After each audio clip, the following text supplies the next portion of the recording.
what I'm going to do real quick while we're waiting is I'm going to play some public service announcements. Does anyone know basically what makes a public service announcement different from a regular commercial? You. Awesome, perfect. It is basically a community improvement campaign, and that's what we're going to kind of quickly do here on stage. I'm going to need a couple volunteers, but what I'm going to do real quick is show you about 2 minutes of public service announcements. And some of these are like really, really old that none of you will get, and there's a couple of new ones in here. So I'm going to play those real quick for you guys, and then we'll get started.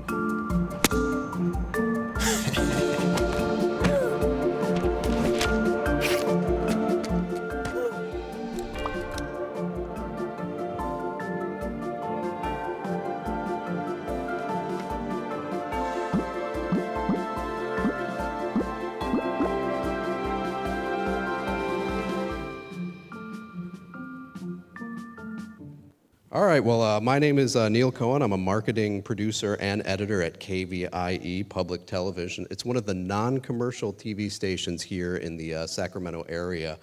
And basically, being a non-commercial TV means we have more of a focus and a mission on educational television and kind of more learning and more community outreach and stuff like that. Not just covering crime and news, but actually kind of being able to cover some positive stories and stuff within the community. What my job is at public television is basically in charge of the content that airs in between all of the programs. You know, all that stuff you just fast forward on your TiVo or just go and, go to the bathroom or get some food while it's coming on. That's the stuff that I do. And I hope that people still watch it and the message still gets across with it. But the fun thing about it is that it's different every day, is that I'm doing different little mini films, if you will, about different types of content, providing services to the community for events that we're offering at KVIE Public Television, doing sponsorship content for people who want to come in and, put their money behind a program and get us, basically grant dollars, sponsorship dollars, and stuff like that towards putting programs on the air. Because, you guys know production equipment costs money. This wasn't completely built in, like you get a lot of grants and stuff like that, and a lot of funders come in and they want to support community, the arts and theater and stuff like this. And this is an awesome place that you guys have at the ready to do, plays and performances and all sorts of stuff up here. If you could go back to my high school back in 1980 something or whenever I went to high school, it's nothing compared to the cool stuff that you guys have now, especially with, things, the technology that you guys have. Like, how many here have smartphones? The only people who shouldn't be raising their hands are the people who are on their smartphones. So, and the fact that you can take a phone out of your pocket, mine's over there, but you can take it out of your pocket, shoot a video, and get it up to YouTube, in minutes later is mind-boggling for someone like me who learned on shooting on tape and VHS and spending hours and hours and hours in editing stuff, and you can just literally pick it up in your pocket, get your message across, and go from there. And I'm going to walk over this way and call up a couple things here in the presentation. But what we watched before were some public service announcements. There's a couple of classics in there from back in the day that, they're a little hokey now, but they got the message across. And the awesome thing about it is that why don't you really see public service announcements for drinking and driving? I'm not saying the problem's fixed, but it's definitely gotten a lot more awareness and a lot better than what it was back in the day. And one of the things I remember growing up is, you'd see those two glasses smashing into each other, and you're like, oh, how would you do that? You'd cut up your hand. Well, it's like they took two rubber hands and just smashed them together in slow motion and didn't hurt anyone with it. But it was just, the thing I want to get across with it is that you got to keep it simple.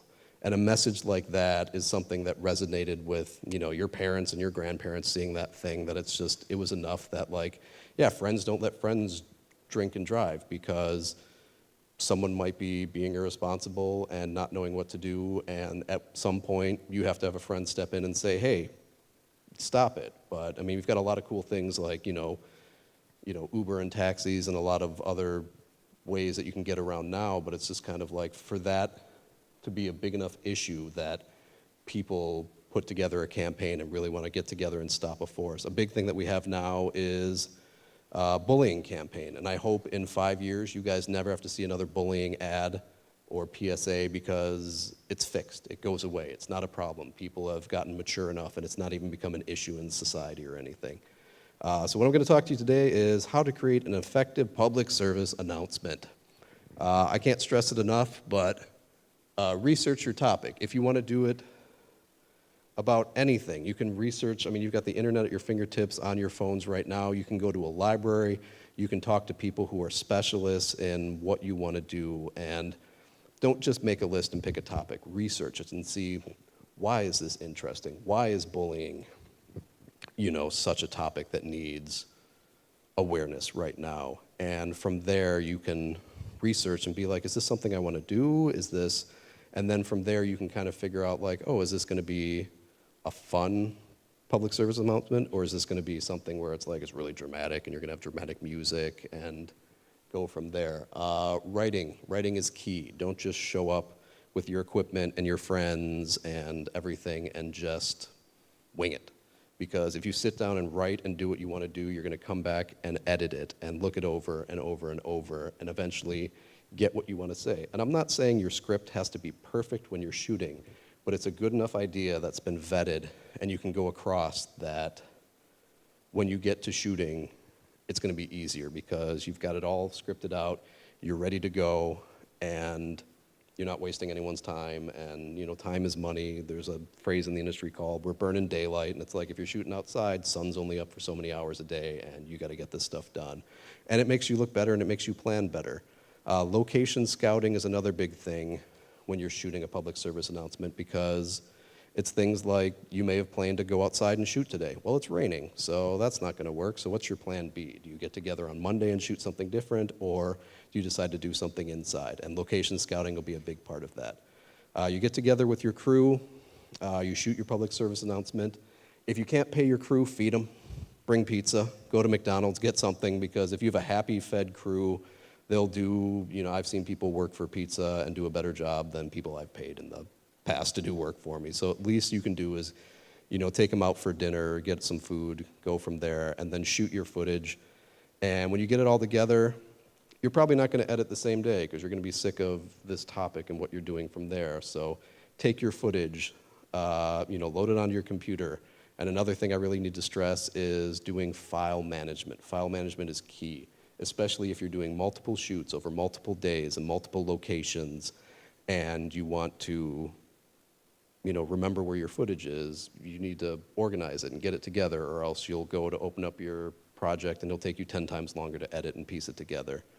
When you're done and the idea that you want is in your head and it's perfect and it's on the timeline and no one can tell me otherwise, show it to people who will be critical. Show it to a teacher, show it to your parents, show it to your cranky uncle who hates everything, because he'll give you honest feedback of, in your mind, this might be perfect and this might be great, but you're not the audience.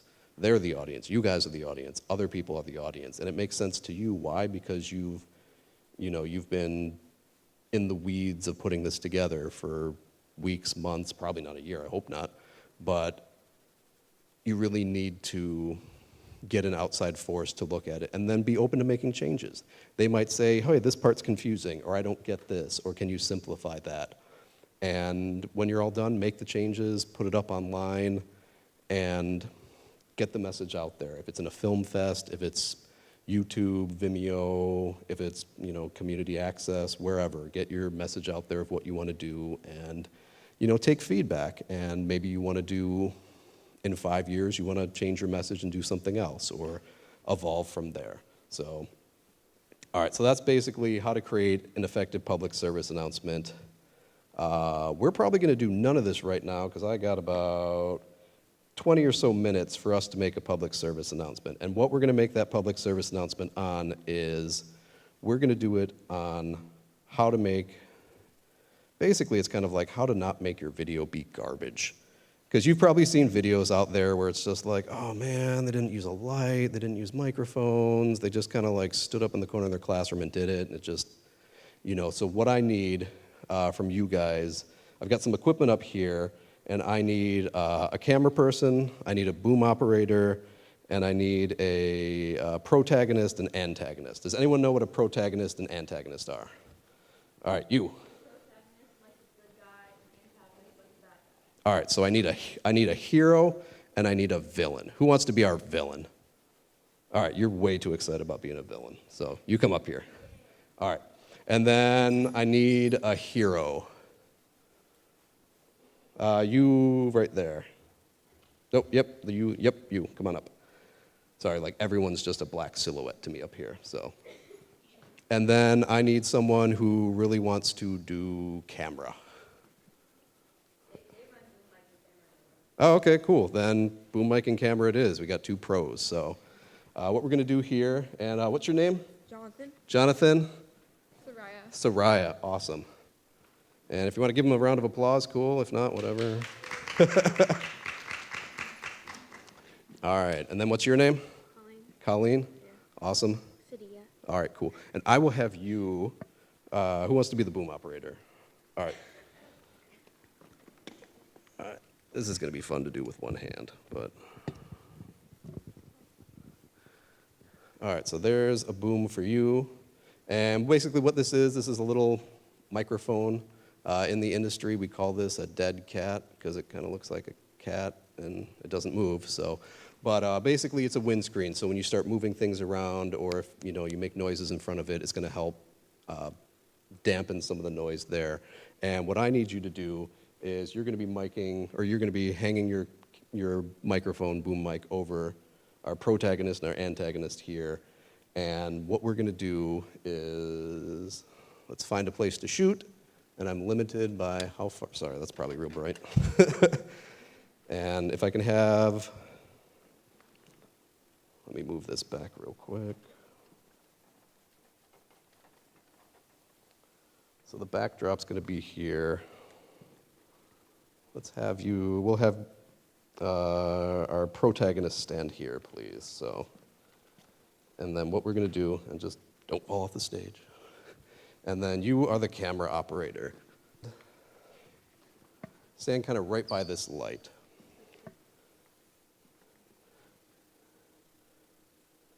And what we got here is we got a really, really, really bright door in the background there. So I want you to kind of get that out of the frame. So I'm going to have you, sorry, step over this way.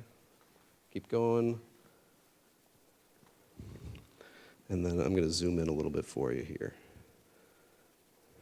And just what I want you to do is just not cut their head off. So, and then our boom mic operator, we're going to come over here and then put your mic right about here if you can. And then, yep, you guys are pros at this, so. All right, so what we're going to do is we need about 4 ideas. What are 4 things that you can do to make your video look better? If you've never done anything with video before, what's something that you can bring with you? What's a piece of equipment? What's an idea or a concept that you can do to make your video look better? Storyboarding. You can, let's call it scripting and storyboarding. So what I'm going to have you do is you're going to say a line. Well, let's get our 4 ideas out. So we're going to do scripting and storyboarding. That's 1. And what piece of equipment would you use to keep your shots really steady? I see one right there, one back there, one here. A tripod. So we're going to say, let's bring a tripod. Let's plan out our scripts. Let's do a 3rd idea. What's some other equipment that we're using up here to make this look good? Lights. Let's bring some lights. And let's do one more. What is one more thing? Yes? A backdrop. Have a decent scene and stuff like that. So what I'm going to have you do is you're a protagonist. You're the hero. You're the good person who wants to do this and do it the right way. You're doing it the wrong way. And so what you're going to do is you're going to say, like, hey, let's pre-plan out our script, or let's bring a tripod. And you'll talk it into the camera, but what you're going to do is you're going to ignore the camera and you're going to look at our antagonist here.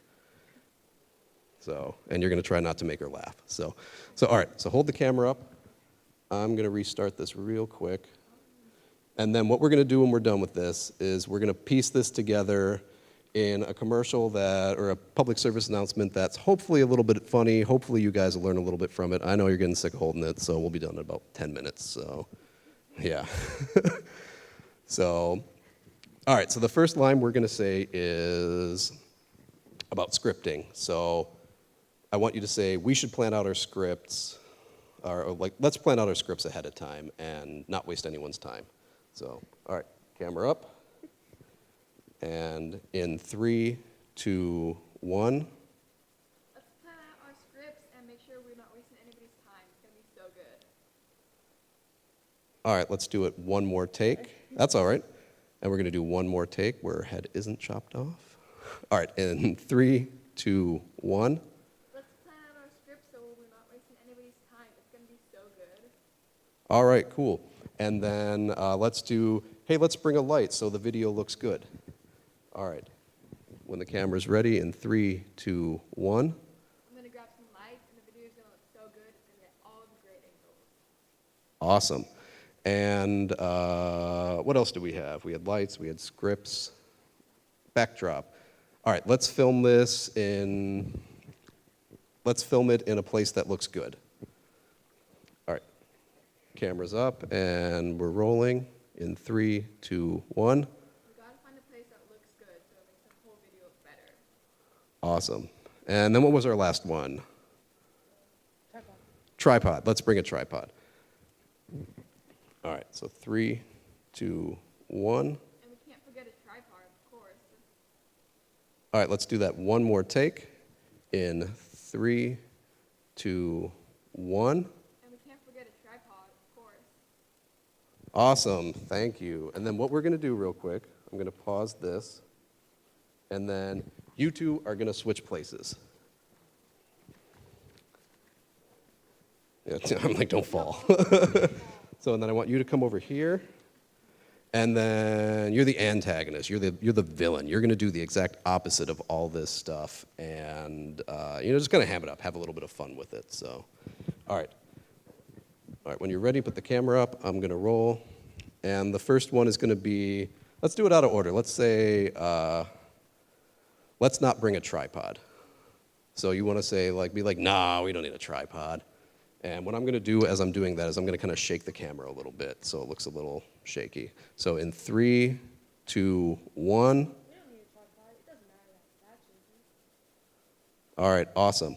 And then we're not going to do any scripts, so just be like, scripts, who needs them? We're just going to wing it.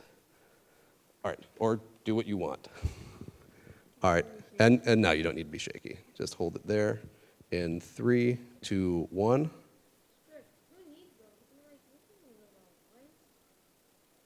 Cool, perfect. And then, all right, let's do another one with, let's see, it's scripts, tripod, lights, and what was it? Backdrop. All right. Be like, let's just stand up and do this in the classroom. Who needs to go somewhere? Or something along those lines.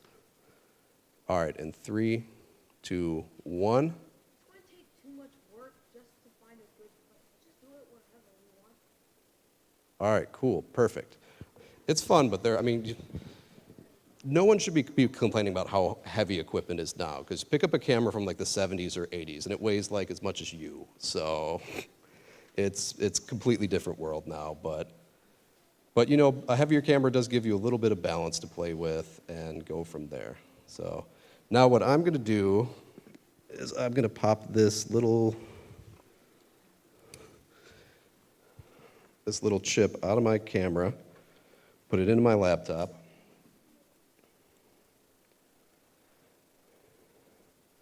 And one of the key things that, if there were 10 bullet points that you needed for working in the TV video production, all 10 of them would be file management. Because even being a professional, I can't tell you how many people and clients and other people I just get just a mess of everything dumped into one folder. And, it takes you time to do this stuff. So you just want it to, look good. You want to have everything organized. You don't want to have to go and reshoot stuff. So, and, the simple thing I'm doing here is I'm just making a folder that says Siva 2. Doesn't have to be like a real crazy naming convention or anything. And then I'm going to copy this footage over. Of course, I don't have enough free space, so.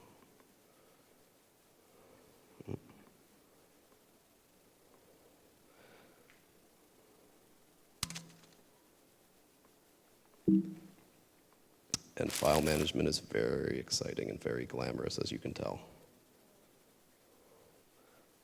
All right, so I'm copying stuff over. Does anyone have any quick questions or anything like that before we start editing? Sup? What's your favorite PSA to work on?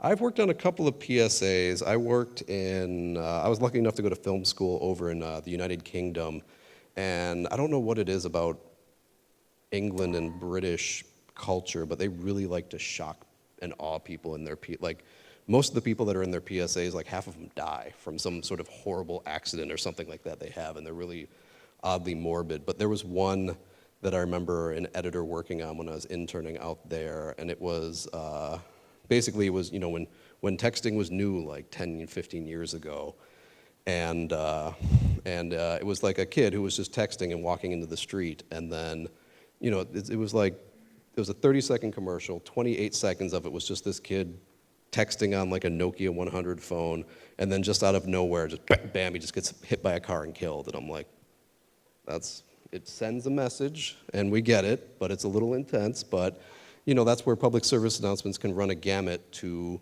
what you want to do. And it's like, you're trying to get a real big message across the board of like, hey, like the reason we're doing these service announcements is because people are getting hurt. Some people are getting killed. Some people are deciding to take action, and we want to put a stop to it. It's kind of like, it's things with like, bullying now. You want it to be done. You want it to be end and over with because, kids are, doing dramatic things and taking their lives, and this stuff just kind of needs to stop. And the fact that we're actually talking about it now and getting the message out there is, yeah, some of them are graphic and some of them are really like heavy, but there are topics out there that you need to be heavy to get your message across, and not everything can be as fun as throwing together some clips on a timeline and having fun here, but you have the opportunity to have fun with it. So what I'm going to do here, the editing program I am using is Premiere Pro CS6, which is from, basically we're getting in the time machine and going back about 5 or 6 years, and we're going to edit with software that's pretty old and out of date. But it still works for what we need it to do. So what I'm going to do is I'm going to import our footage here into Premiere Pro.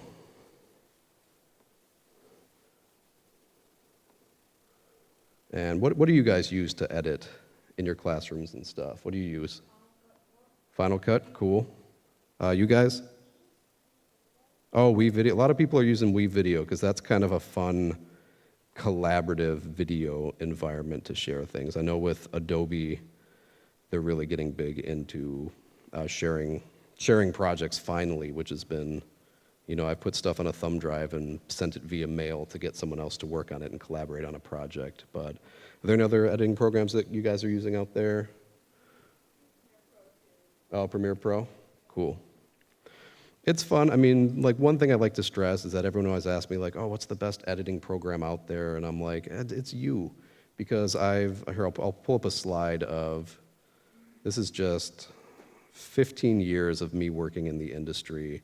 And this is everything that I've worked on. I've worked on this thing called the Sony 9000, which was tape to tape, a video toaster, which was one of the first digital video editors, Avid Media Composer, Grass Valley, Edius, Premiere Pro, Final Cut Pro, and Blackmagic, DaVinci, Resolve, which is a new one that I'm relatively new to. I've been using it for about a year or so now, but the thing that's awesome about it is that it's free. You don't have to pay for it, and it's really, really good. It's a little involved, but it's also a free program that I think is going to be one of the next big editors out there just because you've now got, kids like you that can go and download this on your Mac and your PC and piece videos together and make them look, I mean, literally Blackmagic design DaVinci came from Hollywood, and a lot of filmmakers were using it, and now it's kind of making its way into TV and web videos, and it's a really powerful and a really free software that's giving Final Cut Pro and Premiere Pro a good run for its money. So, and with that said, we're going to hop into Premiere Pro and start piecing together our spot. And now you don't need to shake. Just hold it there. In 3, 2, 1. Of course, autosave. Scripts, who needs them? I mean, like, we can remember our lines. I'm gonna grab some lights and the video. Let's plan out our script so we're not. All right, so I'm going to put that next to the other scripts comment here. And then I'm going to move the lights one to the end because that one's kind of, we'll end on that one because I think that'll be the better one. 3, 2, 1. It's going to take too much work just to find a good place. Let's just do it wherever we want to.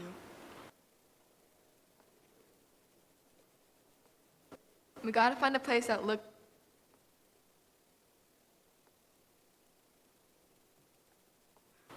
All right. 1. All right, and this is our last clip. Lights, who needs them? That's what the sun is for.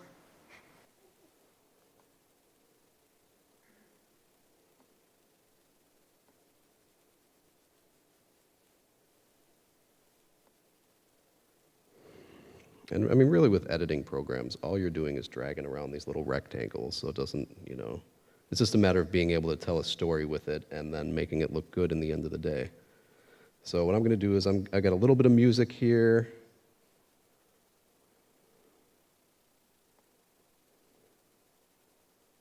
A little bit of graphic at the end. And you guys have seen about as much as I have.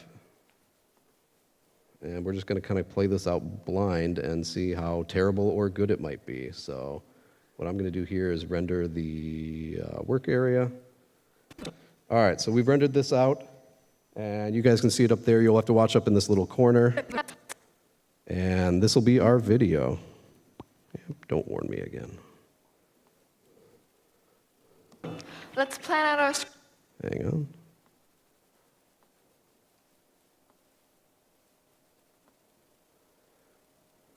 And what I've done here is I've just kind of thrown like a little bit of graphics in the front here to.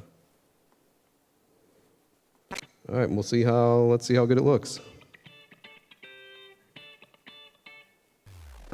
Let's plan out our script so we're not wasting anybody's time. It's gonna be so good. Scripts, who needs them? I mean, like, we can remember our lines. We gotta find a place that looks good so it makes the whole video look better. It's going to take too much work just to find a good place. Let's just do it wherever we want to. And we can't forget a tripod, of course. We don't need a tripod. It doesn't matter that it's that shaky. I'm gonna grab some lights and the video is gonna look so good. It's gonna get all the great angles. Lights, who needs them? That's what the sun is for. All right, so not horrible. But no, you can see how like you're ping-ponging between the two people. Thank you for the applause. And you can kind of see how like ping-ponging between the two people works. One thing to point out here, and I kind of did it on purpose, I shot the two people in the same shot, so as it was cutting back and forth between them, it kind of looked pretty, I don't want to say bad, well, no, it looked bad, because you have the same background, the person's just kind of popping in and out. So ideally what I would have done is found a second location to shoot people, but then that's kind of getting into a larger, production there.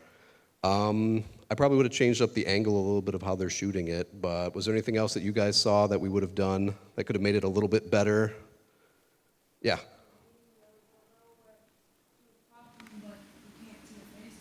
Exactly, that's another good one, is that hearing people and not seeing their face is kind of, it's like this unwritten rule of like you need to see people before they speak so you know who's speaking to you. So that was another good one there with the graphic. And again, it is too long to be a PSA because we're coming in at about 40 seconds. So what we would probably do is take one of the clips out. Like you'd probably shoot 4, 5, 6 different clips of different takes, and then, maybe only 3 of them is going to work, and that's your PSA. So that's there. Any other questions or anything like that from you guys about what we're doing or public service announcements or anything there? I think we got about a couple minutes, but let me pull up. Yeah, I've talked about editing system. This is some of the gear, if you guys want to talk more in depth about gear and stuff later. One thing you'll notice is that it is all like 5 to 7 years old. I'm not a big fan of buying the newest, latest, and greatest gear and dropping like $5,000 on new stuff. Like if you have a grant, a ton of money, cool, do it. But if you're just looking to get started and do stuff, there is like eBay is your best friend when it comes to gear because you can get stuff used that's not beaten and will do a really good job. Because at the end of the day, you know, you're just telling a story. You're getting your messages and stuff across, and it doesn't really matter what you use. I've seen kids dig used equipments out of dumpsters and use stuff from Goodwill and produce great stories. And it's about you. It's about you being the storyteller and figuring out what you want to do and getting your message across. And yeah, if you're using free online video editing, cool, do that. If you have the ability to go and use Final Cut Pro or Premiere Pro, or you can, you know, drop, what is it, $500 a year on Adobe Creative Cloud, cool, do it. But, you know, you just have to be ready to go and know how to storytell and pre-plan, because that'll save you at the end of the day. So for the longest time, I hated GoPros. I thought they were dumb because I don't do extreme sports. But then I realized, oh, you can use them. Like, I can take a GoPro and put it here, and then I've got a second wide shot, and I'm like, oh, this totally changes everything. Or you want to do a time lapse of building a set on a stage, put it up in the corner and just let it go all day. But I use it all. I very rarely use any audio off of GoPros, just because I remember I opened up my GoPro and they're like, oh, you know, like if you're traveling under 100 miles an hour, leave the case off, or flip this setting for over 100 miles an hour. And I'm like, I don't know in any point in my life where I'd be going over 100 miles an hour with a camera. Maybe some people do and whatever, but they have their purpose. They're fun, but I wouldn't just get one and use it for everyday stuff. But I mean, if you have nothing else and you just want to put it on a stick and walk around and point it at yourself and point it at the crowd and point back, the microphone's not horrible. But yeah, get a little external one or clip it to a lav and clip it to yourself and go from there. So anyone else have any questions? These are a couple resources of, you know, different websites and stuff like that to check out. And, you know, they're great for, you know, kind of cheap, low budget filmmaking. And if you have any other things, feel free to reach out to me. There's my email, there's my Twitter handle, and I've got some business cards up here if you guys want to email me with any other questions you didn't want to ask today. And, you know, nothing's too dumb. I've had people ask me real basic stuff. I've had people ask me really advanced questions, and, you know, nothing's off topic with that, because if you've got grant money you want to spend, that's cool. If you just want to be like, hey man, the audio keeps slipping on this clip, what am I doing wrong? And I'll gladly take a look at it. One last question, yeah. Where do I get all my music? A lot of it I get through the public domain, and there's a lot of good free sites out there, because music licensing will kill your budget, you know. But YouTube has a really good library of music that isn't horrible if you want to put videos up on YouTube. They've got a good bunch of stuff that you can use. So unless there's anything else from you guys, that's it from me. Feel free to come up here and chat. I'm going to be here for a little while, and I'll hand out some cards, but have fun at the rest of your day here at the SEMA event. So thank you.